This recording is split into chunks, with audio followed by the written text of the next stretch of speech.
We're a weird state. Top 5 things that will undo the Pac-12. Yesterday, I did the reason I don't think that a Pac-12 collapse is imminent, because I don't. But these are the things that would make it collapse. Number 5, a TV deal that is too heavy on streaming, because for the reasons we listed, it's more difficult to watch sports on streaming. It's great to watch movies on streaming. I don't think I watch movies on linear television. I don't watch it on cable, because I can just go and watch it on streaming. But when it comes to watching sports, cable is still better. It's still way better. It's still easier. And the more you spread it out, and while it might be good, maybe numbers-wise, or the best you can do numbers-wise, it's harder for people to find it. Look, Smokey, you know this. If we moved a basketball game from one station to another because of timing or something, we would get 15 phone calls. Yeah, no. Because people would be confused. Like, or if that's it was different. even knowing that we have, let's say we had 2 frequencies, that if you aren't on one, it's on the other, there would still be confusion. Yes. Is that what you're talking about? Yes. And so you're going to confuse viewers. And so you'd want to be on more networks. That doesn't look like it's viable for the Pac-12 right now, but we'll see. And look, they tried to break the mold with their television networks and what they were doing. Had DirecTV agreed that was a good deal, then maybe we wouldn't even be having this conversation right now, but we are. So because we are, if they're going to try to break new ground again, my concern is that they'll find where they were when they try to break new ground with the networks again. I can see like a Pac-12 game of the week on Amazon being a pull on a Friday night in some respects, but it does leave me questions on how the rest of that schedule that's not being featured on Amazon each week, even if there's 2 games that are featured. Okay, what about the rest? Oh, they're on ESPN, but ESPN what? ESPN what? Because you're not talking about like they're fighting over USC again. No, is it late night still? Is it as unviewable as it is most of the time now?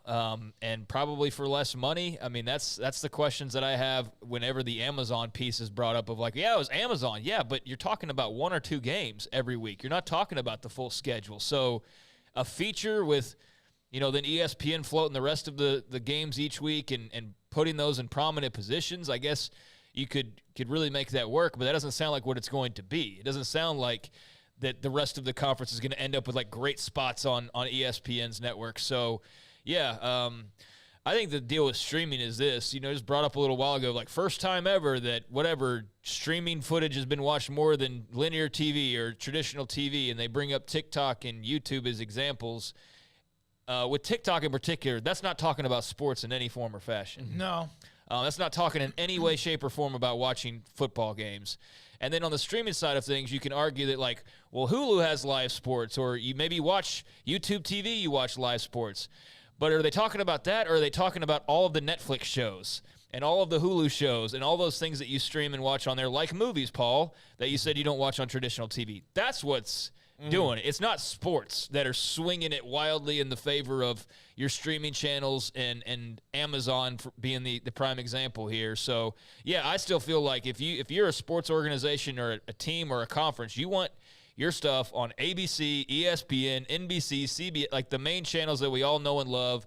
And then the rest of it, yeah, that's all heading streaming. But live sports is live sports, and that's what we're talking about here. Yeah, absolutely. You want... Yeah, because if I see something, like what was the Thursday night game? Was that on Amazon? Yeah. And I know how to get that, but it was like, it almost like brain locked me. And it's not because I'm an older generation guy. It's just kind of like, damn, I just want to turn it on, and it's right there in front of me. Yeah, no, absolutely. But look, Smokey, you're not the only person who feels this way. Like there would be times where you have a discussion like this where you say I'm an older guy and you're like, yeah, well, they're not doing this for you. It's not just people your age. It's people probably of my age and Craig's age and maybe even a little younger that are like, Which is kind of insane, really, because it's Yeah. not that complicated. Like it's really, but I know it's different. I understand that it's different. It's almost like when I had to learn how to use a cell phone. I know. I'm just saying, like hitting input twice and getting to. Hey. I mean, it's not that difficult, but I understand that it is for some people, or it's just a hassle. It's not the biggest thing in the world. It doesn't take more than 20 seconds, but you just don't want to do it when you can just go up, down on the channels on cable. We want things immediately. I can tell you one of the most knockdown, drag out arguments that I've ever had with my superiors at an office was when I ran the website at our old radio station. And this is something I had to cope with and deal with and figure out ways to make it better. Was we had something on our page, but I had to put it below the fold, which meant that you had to scroll down to get it. And Smokey would get an email every week like, I don't see this on the page. And so he went and he goes, why isn't this on the page? I went, just scroll your mouse down, man. And we had a knockdown, drag out argument.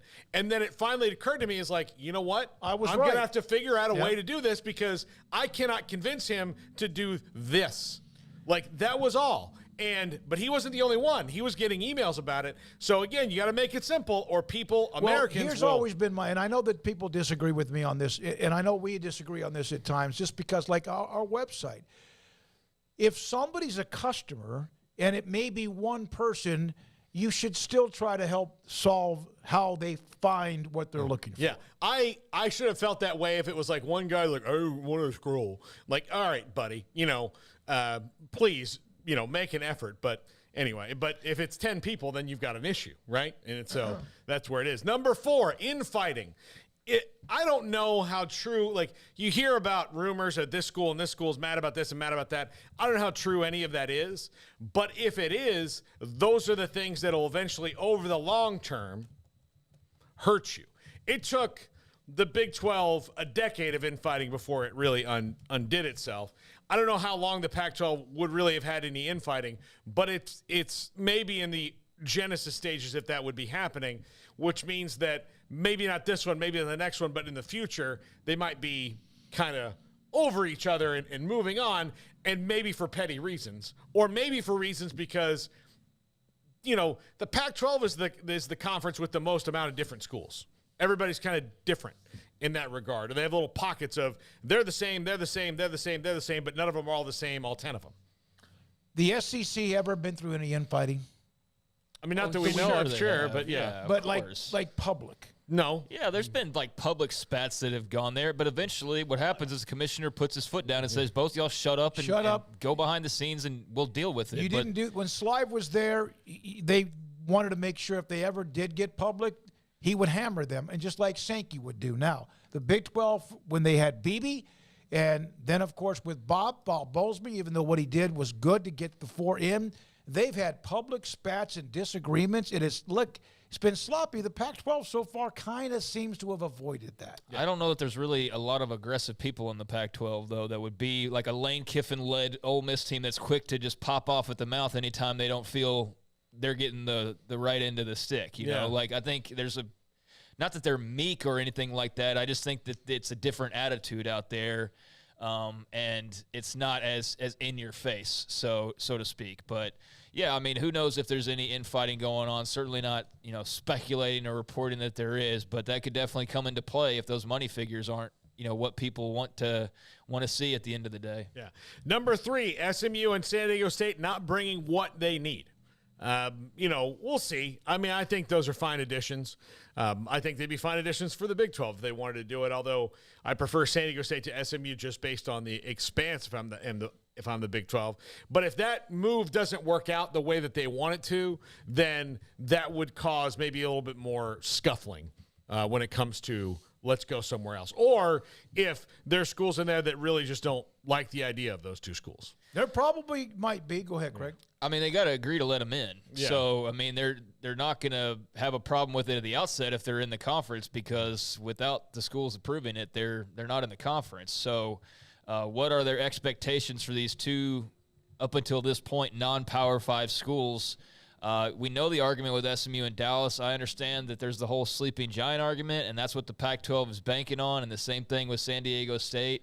But, again, if you're on Amazon and whatever, I guess it's going to be ESPN, just having, I mean, 2 more teams is apparently, they want more inventory, but who's wanting more inventory? Well, basically nobody left standing except for Amazon and ESPN, unless there's somebody that we're not thinking about or that hasn't been reported on. So they want the extra inventory. Those teams are ready to make the leap. I think it could work out really well.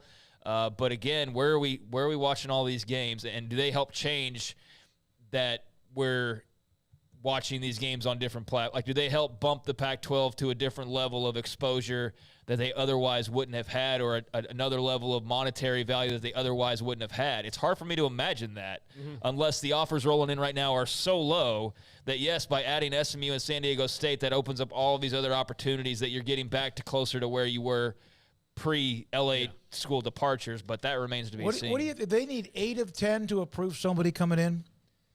I wonder if I don't know the exact Pac-12 guidelines. Well, let's say it's 8 of 10. Do you think 8 of 10 will approve those 2? I think so. I think at this point. point. Now you're without USC and UCLA. What choices are they facing? Yeah. I mean, what is the option if they don't? We don't know that. That's the thing. And I get that. You're right. That's exactly right. But you just sometimes, based on the way the air about some of them, that still seems like that would be like having to eat something they don't want to eat.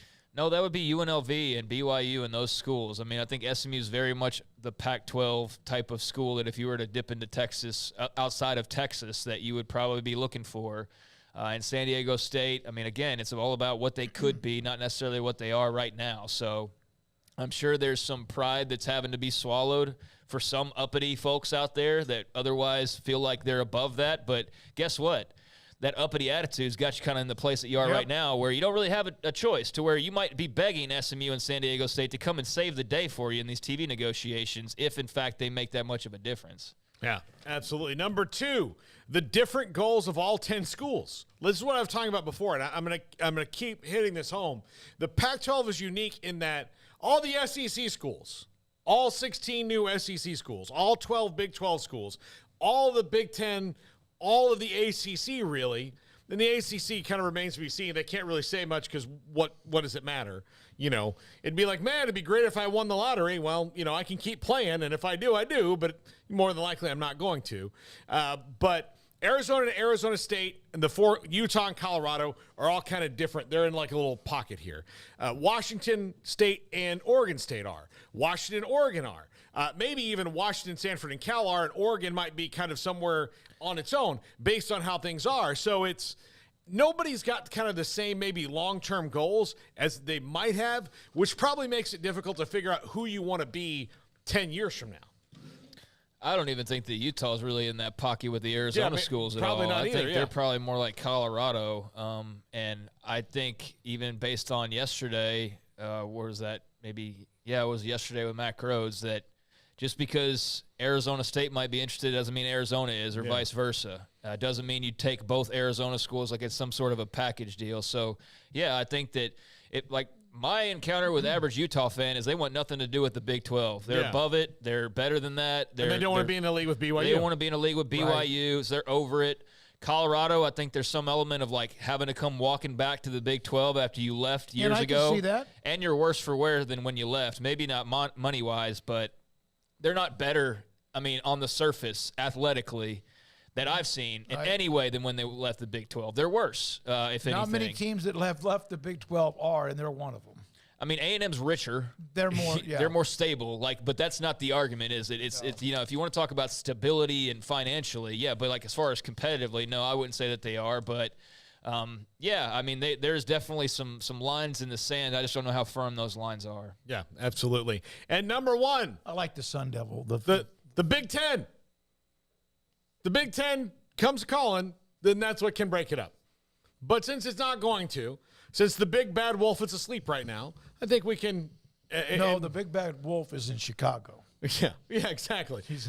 The big bad wolf's gone. He's not going to huff and puff and blow your house down right now. Wouldn't you love to have been behind the scenes when that announcement, or he made the announcement of what everyone's like, okay, good, we don't have to deal with all that other crap on the West Coast. We have what we want. We can move on. Yeah. Or is there someone else, Kevin Warren, too, that wants to go gobble up more? I don't know. Wayne Gerbach asked me on the chat room who the Big 10 commissioner candidates are, and there's several. They don't have a commissioner. They don't have a commissioner right now, so we don't know. But it appears that the presidents would like a commissioner that's maybe a different form of aggressive than than Kevin Warren right now. I mean, and I do think a lot of this was probably born out of the fact that during COVID, the college athletics world was clowning on Kevin Warren, and he said, all right, make fun of me all you want. Here's what I'm about to do. I'm about to change this whole thing forever and then leave and go make more money. That's what Kevin Warren did. And you want to talk about, up off the mat. So it depends. But I think if the Big Ten, as long as the Big Ten stays, happy with where they are right now. Why would they not be happy? Exactly. Like what, and Alexander wept because there were no more worlds left to conquer. That's kind of where they are at the Big Ten. So yeah, why would they not be happy? They're fine. They can stay and see how it goes. And then if there's opportunity, they've only got 6-year TV deal. So 5 years from now, if they're like, oh man, there's more money that we can Scrooge McDuck our asses into, then they will. But I just don't think that's today. Well, and let's give them a couple years of flying out to L.A. and seeing how that goes and how excited they are about that. They may be begging for Washington and Oregon to come join just to take some off their plate travel-wise. Or they may say, you know what, no, this is perfect the way that it is. We don't need to go out west even more than we already are. It's already enough of a pain. So, yeah, I think that they probably need to trial balloon this thing for a little while, which we got another year to wait, but only one more year. But, yeah, I mean, no idea without knowing who the commissioner is, what direction that they may go. So that does remain a mystery, but it does feel like, at least for right now, they're staying pat. But as you mentioned, it's a short TV deal, so everything could erupt again with the timing of these contracts again in 5 or so years. And that's what makes these next 5 very, very interesting. All right. Thank you, everyone. The text